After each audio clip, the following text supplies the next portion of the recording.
Hello guys, welcome to Aviyan IAS academy. Myself Pooja, UGC NET faculty here.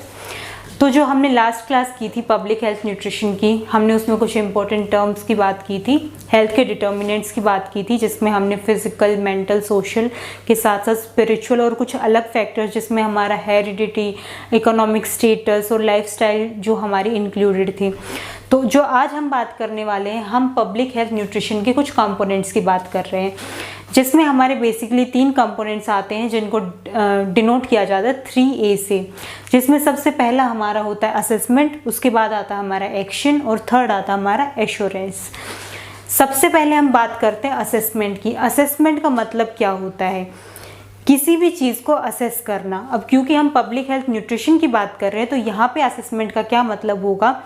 किसी भी specific area की या किसी भी पॉपुलेशन की जहाँ से हम उसकी न्यूट्रिशनल प्रॉब्लम जहाँ की हमें चेक करनी है, तो उसको असेस करने के लिए हमें वहाँ के पॉपुलेशन का न्यूट्रिशनल स्टेटस जो होता है उसका असेसमेंट करना होता है। इसके लिए कुछ मेथड्स हमने डिस्कस किए थे। आज हम बात करने वाले कुछ गवर्नमेंट बॉडीज़ जो असेसमेंट करती हैं हमारी पॉपुलेशन के रिगार्डिंग पब्लिक हेल्थ न्यूट्रिशन में, जिसमें फर्स्ट हमारी आती है NNMB।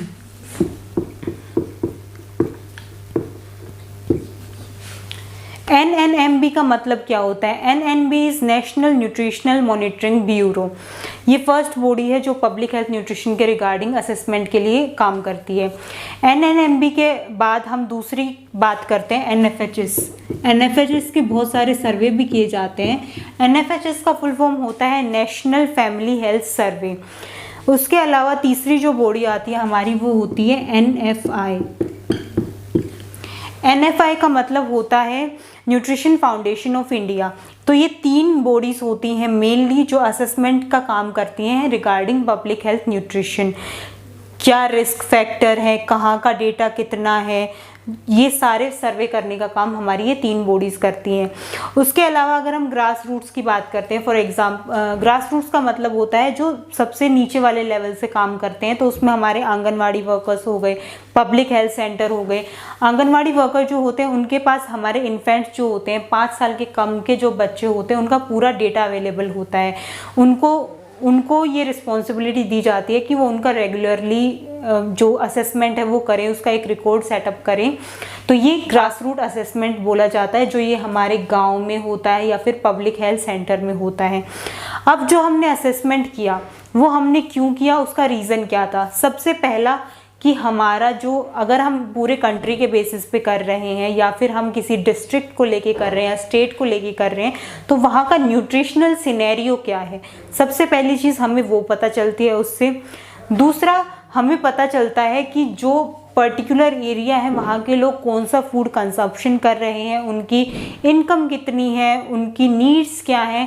इसके बाद जो तीसरी चीज़ होती है, तो हमें फूड कंजम्पशन के ट्रेंड्स का पता चलता है हर एक पॉपुलेशन का। तो ये हमारा पार्ट था असेसमेंट का, जहाँ पे हमने असेसमेंट कर लिया। जो हमने कल की क्लास में भी बात की थी कि रिस्क असेसमेंट के बाद होता है रिस्क मैनेजमेंट।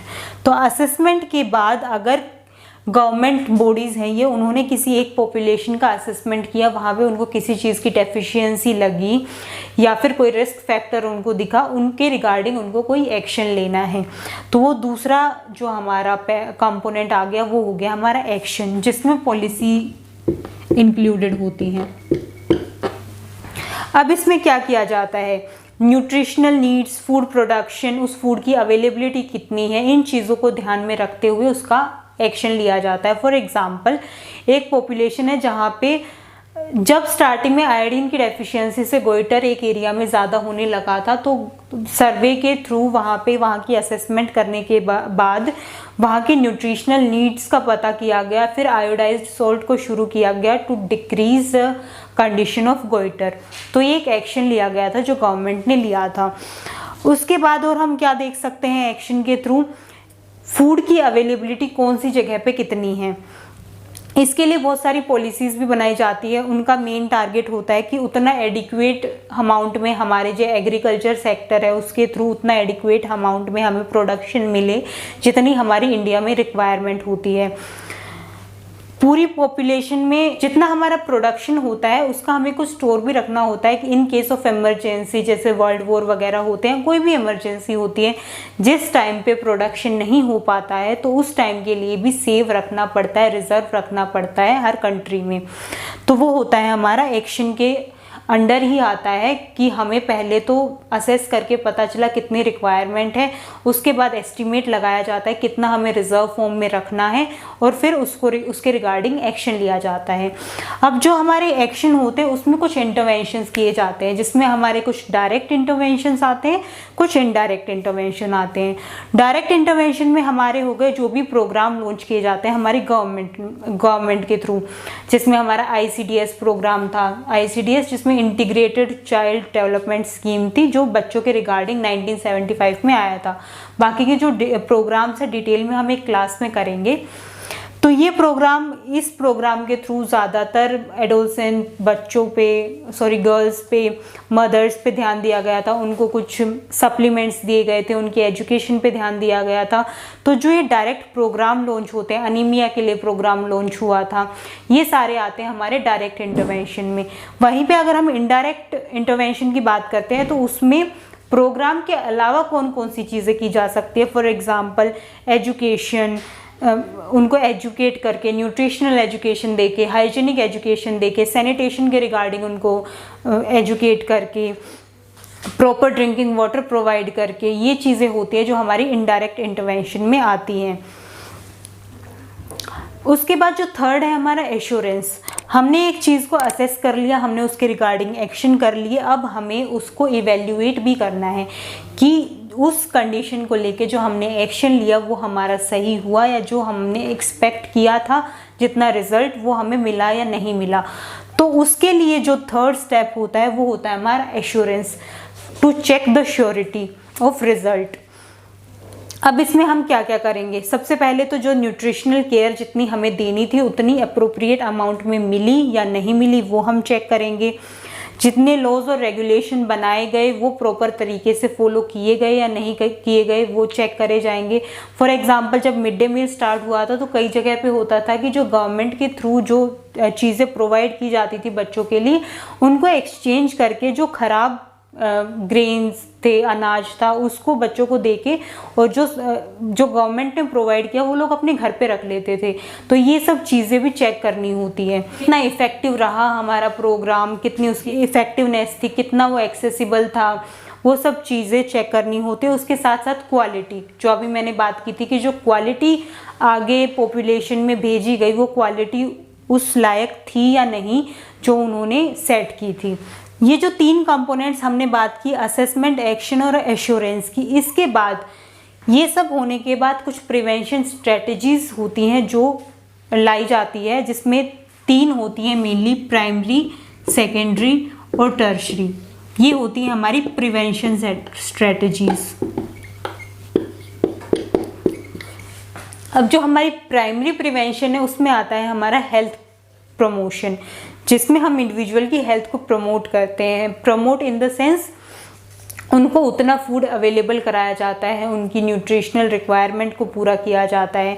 सेकेंडरी प्रिवेंशन की अगर हम बात करते हैं उसमें हमारा आता है रिस्क रिडक्शन, कि कोई एरिया जहाँ पे किसी डिजीज़ को लेके या डिसऑर्डर को लेके या किसी विटामिन या प्रोटीन या फिर किसी भी मैक्रोन्यूट्रिएंट की डेफिशिएंसी के रिगार्डिंग हमें रिस्क दिखता है, तो वो रिस्क उस डिजीज़ में कन्वर्ट हो या डेफिशिएंसी में कन्वर्ट हो उससे पहले ही उसका ट्रीटमेंट करना। थर्ड जो होता है उसमें हमारा आता है ट्रीटमेंट, कि अगर इन केस वो डिजीज़ या डिसऑर्डर हो चुका है तो उस केस में हमें उसका ट्रीटमेंट करना होता है। तो जो प्राइमरी प्रिवेंशन की बात की थी वो थी हेल्थ प्रमोशन की, उस कंडीशन या रिस्क फैक्टर के आने से पहले ही हम उनको एजुकेट करें, उनको गाइड करें। फॉर एग्जांपल जो मदर्स हैं हम उनको एजुकेट करें अबाउट ब्रेस्ट फीडिंग, या कितने एक दिन में कितनी बार ब्रेस्ट फीड कराना चाहिए, 6 महीने तक हमें ब्रेस्ट फीडिंग के अलावा कुछ उनको फीड नहीं कराना चाहिए, 6 महीने के बाद कॉम्प्लीमेंट्री फीडिंग को इंक्लूड करना चाहिए। कॉम्प्लीमेंट्री फीडिंग का मतलब होता है 6 महीने के बाद जो मदर फीड कराती है उसके अलावा जो खाना बच्चे को दिया जाता है वो होता है कॉम्प्लीमेंट्री फीडिंग। तो ये सारी चीज़ें आती हैं हमारी प्राइमरी इंटरवेंशन में। उसके अलावा हमें उनको बताना होता है कि जो भी आप खाना या फिर कुछ भी किसी भी शॉप पे जाके आप कुछ अगर परचेज़ करते हो तो लेबल्स होते हैं हमारे, जो FSSAI का लेबल होता है, या एडल्ट्रेशन तो नहीं है उस खाने में, वो सारे लोगों चेक करने, उनको बताने चाहिए। ये सब हमारा प्राइमरी में आता है। सेकेंडरी में जो हमने बात की थी रिस्क रिडक्शन की, अगर हम किसी जगह पे जाके वहाँ का असेसमेंट करते हैं, वहाँ का फॉर एग्जांपल हम BMI ही चेक करते हैं, और BMI देखने में अगर हम इन्फेंट्स का बात कर रहे हैं तो हम वहाँ पे परसेंटाइल चेक करेंगे। तो परसेंटाइल से हम देख सकते हैं कि वहाँ की कंडीशन क्या है, वहाँ पे ज़्यादा इंडिविजुअल या ज़्यादा इन्फेंट्स नॉर्मल हैं, या फिर वहाँ पे चांसेस है कि मे बी आगे जाके कंडीशन हो सकती है अंडरवेट की, स्टंटिंग की, वेस्टिंग की। तो वो ज़्यादा सीवियर कंडीशन में ना जाए उससे पहले ही उसके लिए प्रिवेंशन कर लेना, एक तरीके से बोल सकते हैं कि प्रिवेंशन, बीमारी के होने से पहले ही। तो जो थर्ड हमने बात की थी वो था हमारा टर्शरी, कि जब वो डिजीज़ हो चुकी है, फॉर एग्जांपल आयोडीन डेफिशिएंसी हो चुकी थी तो उसके सप्लीमेंट्स लाए गए, सॉल्ट में फोर्टिफिकेशन किया गया, आयरन की डेफिशिएंसी बढ़ गई तो आयरन प्लस आयोडीन का वो फोर्टिफिकेशन किया गया। उसके बाद सर्वे करे गए कि जो प्रेग्नेंट लेडीज़ होती हैं, इंडिया की 75% प्रेग्नेंट लेडीज़ ऐसी होती है जिसमें अनीमिया की कंडीशन होती है, तो उनके रिगार्डिंग भी अनीमिया के प्रोग्राम आए। तो उन कुछ प्रोग्राम्स की अभी हम बात करेंगे। तो कंपोनेंट्स के बाद अब हम बात करने वाले हैं जो न्यूट्रिशनल प्रोग्राम्स इंडिया में लाए गए। इसके लिए कुछ बॉडीज़ होती है जो रिस्पॉन्सिबल होती हैं, for example ministry of rural development, ministry of health and family welfare, ministry of social welfare. तो इनके कुछ प्रोग्राम्स आए थे। फॉर एग्जांपल जो मिनिस्ट्री ऑफ रूरल डेवलपमेंट थी, उनका न्यूट्रिशनल इंटरवेंशन के रिगार्डिंग प्रोग्राम आया था, अप्लाइड न्यूट्रिशन प्रोग्राम, जिसको कहा जाता है ANP। दूसरी बॉडी की बात करते हैं मिनिस्ट्री ऑफ सोशल वेलफेयर, तो उनका प्रोग्राम आया था ICDS, that is integrated child development services scheme. उसके बाद ministry of health and family welfare की बात करते हैं तो उनके प्रोग्राम आए थे अनीमिया के regarding, national nutritional anaemia prophylaxis programme, या फिर national prophylaxis programme for prevention of blindness due to vitamin A deficiency. Third जो मेन इनका आया था वो आयोडीन के रिगार्डिंग आया था, national iodine deficiency disorder control programme. और जो फोर्थ हमारी बॉडी है मिनिस्ट्री ऑफ एजुकेशन, उनका प्रोग्राम आया था मिड डे मील प्रोग्राम। तो मेजर जो अभी हमने प्रोग्राम जिनके नाम लिए उसमें हमारा फर्स्ट था ANP, that is applied nutrition programme. Second है हमारा ICDS। उसके बाद है हमारा न्यूट्रिशनल अनीमिया का जो प्रोग्राम है, national nutritional anaemia prophylaxis programme. उसके बाद जो हमारा नेशनल प्रोफाइलेक्सिस प्रोग्राम आया था विटामिन ए की डेफिशिएंसी के लिए, national prophylaxis programme for vitamin A deficiency. उसके बाद एक था हमारा आयोडीन की डेफिशिएंसी के लिए, नेशनल आयोडीन डेफिशिएंसी। और जो मिनिस्ट्री ऑफ एजुकेशन का आया था वो था हमारा मिड डे मील प्रोग्राम।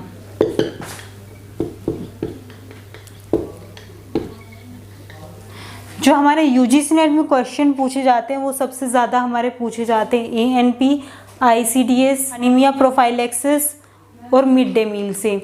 इनकी डोजेस पूछी जा सकती है, या ICDS से पूछा जाता है कि कौन से जो 6 पैरामीटर है वो कौन कौन से कवर किए गए हैं हमारे ICDS के प्रोग्राम में। जो अप्लाइड न्यूट्रिशन प्रोग्राम था हमारा, वो हमारा एक सबसे पहला प्रोग्राम था जो हमारा लॉन्च हुआ था regarding nutritional deficiency public health nutrition में।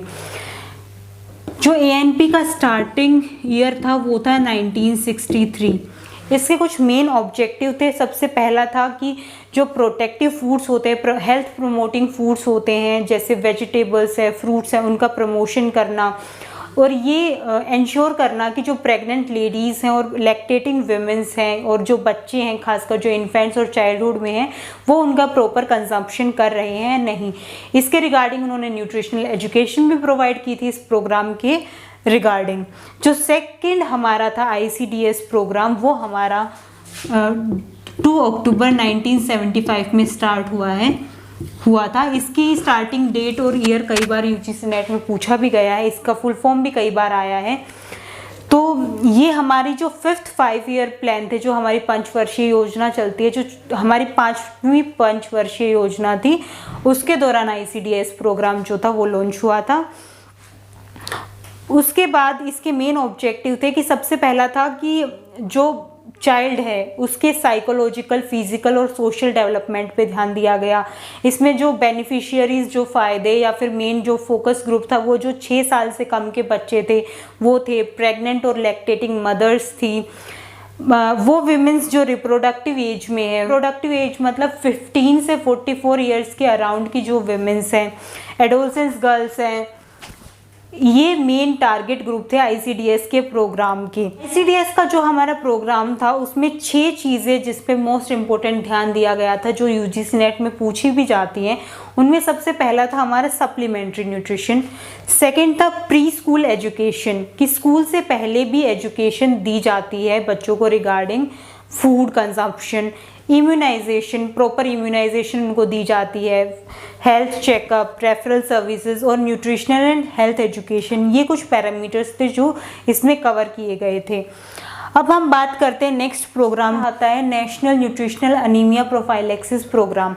इसका जो मेन टारगेट था वो जो 1 से 5 साल के बच्चे होते हैं, यानी कि इन्फेंट्स जो होते हैं, एक्सपेक्टिंग या लैक्टेटिंग मदर, एक्सपेक्टिंग जो प्रेगनेंसी को एक्सपेक्ट कर रहे हैं, और उसके अलावा जो टारगेट ग्रुप था मेन तो यही था। इसमें सप्लीमेंट्स भी प्रोवाइड किए गए थे। फॉर एग्जांपल जो मदर्स थी उनको सप्लीमेंट्स प्रोवाइड किए गए थे एलिमेंटल आयरन और साथ में फॉलिक एसिड का। उसी तरीके से जो बच्चे थे, इन्फेंट्स थे, उनको भी सप्लीमेंट प्रोवाइड किए गए थे हमारे आयरन के और फॉलिक एसिड के। उनका जो क्वांटिटी था वो अलग अलग होता था, और ये क्वेश्चन कई बार यूजीसी नेट में आया भी है, इनकी क्वांटिटी पूछी जाती है। तो अगर हम मदर्स की बात करते हैं तो मदर्स को दिया जाता है 60 mg एलिमेंटल आयरन, और वहीं पे अगर हम इन्फेंट्स की या बच्चों की बात करते हैं तो वहाँ पे उनको दिया जाता है 20 mg एलिमेंटल आयरन। जो 60 mg एलिमेंटल आयरन की टैबलेट दी जाती थी उसमें 0.5 mg फॉलिक एसिड इंक्लूडेड होता था। वहीं पे चिल्ड्रन की जो 20 mg की टैबलेट दी जाती थी उसमें 0.1 mg फॉलिक एसिड इंक्लूड होता था। ये वाला क्वेश्चन बहुत बार यूजीसी नेट में पूछा भी गया है।